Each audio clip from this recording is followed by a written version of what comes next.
Fiduciary Income Tax Planning, Strategies for Minimizing Income Tax on Trust and Estates. That's the subject of today's ACTEC Trust and Estate Talk. Welcome to ACTEC Trust and Estate Talk from the American College of Trust and Estate Counsel, a professional society of peer-elected trust and estate lawyers in the United States and around the globe. This series offers professionals best practice advice, insights, and commentary on subjects that affect our profession and clients. And now, our ACTEC Fellow host with today's topic. This is ACTEC Fellow Travis Hayes of Naples, Florida. Fiduciary income tax planning involves managing the tax obligations of trust and estates and ensuring compliance with tax laws, while also minimizing tax liability. Professionals involved in estate planning, taxation, and wealth management find fiduciary income tax planning crucial for optimizing financial outcomes. An expert on this topic, ACTEC Fellow Steve Gorin of St. Louis, Missouri, joins us today to dig into the details of fiduciary income tax planning and to offer recommendations to practitioners. Welcome, Steve.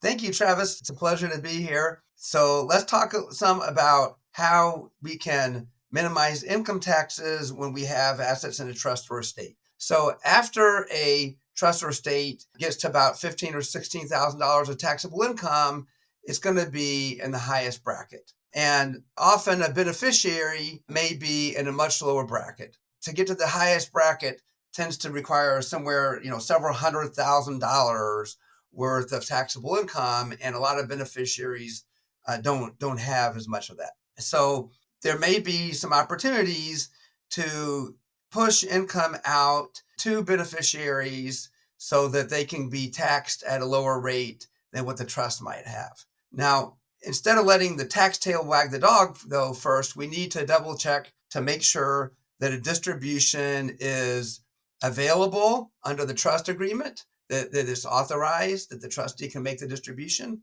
and also that it's advisable. You're not going to make a distribution to a beneficiary to feed a drug habit, although you certainly might make a distribution to help out with rehab for the same beneficiary. So you may have some beneficiaries who are very responsible for the money, some of them who might need coaching, and then, of course, you have others who is just hopeless. So the beneficiaries, if you're going to make a distribution to save tax, you don't want to have the whole money going out the window.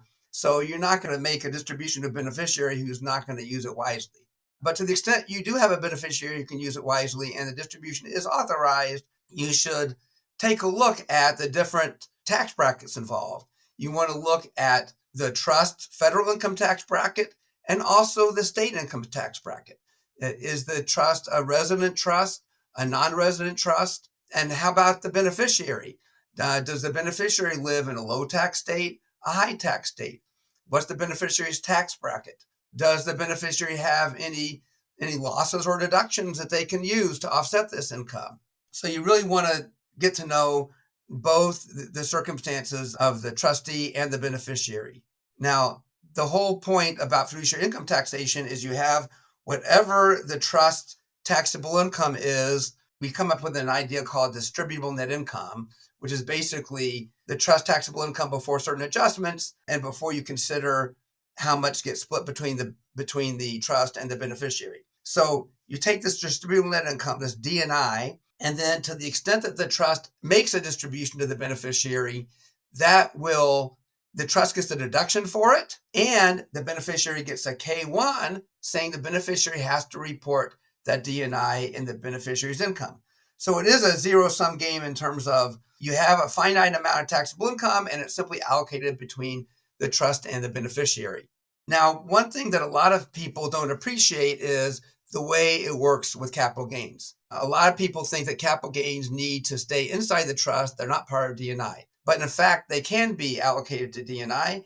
They can be allocated to income as basically exercising a power to adjust, where you say, okay, we have a trust that has a total return. The income is really not big enough to support the income beneficiary, and it would be nice to take some of that total return and share it with the beneficiary so that you're investing in the wisest way possible, but at the same time, you're leaving adequate income for the beneficiary. So you can do an adjustment to count capital gain as income. There's another thing that has to do when you have an allocated to principal. There's a consistency rule I'm not going to really cover that because we want to just kind of skip past that. There's 3 different ways to get the capital gain out to the beneficiary. And the third way is you can have the fiduciary refer to the capital gain when making the distribution. So the trustee can make a distribution and say to the beneficiary, I'm distributing $10,000 capital gain, here it is. And that would be sufficient to let that capital gain pass out to the beneficiary.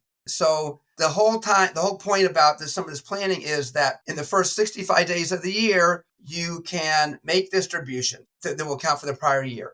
So for 2025, any distributions from January 1st, 2025 to March 6th, 2025 can count as a 2024 or a 2025 distribution. So we can, right now, before filing a tax return, take a look at the income and rough up the figures for the trust and the beneficiary and see what distribution would be advisable to do between now and March 6th. And then you can do appropriate planning and minimize taxes. I hope this has been helpful and look forward to future contact with you. Thank you, Steve, for briefing us on fiduciary income tax, planning strategies which can help minimize income tax and optimize our clients' financial outcomes. Thank you for listening to this episode of ACTEC Trust and Estate Talk, the podcast series about wealth planning matters from the American College of Trust and Estate Counsel. To find an ACTEC lawyer near you, visit actec.org. Please subscribe to this series and leave us a rating or a review.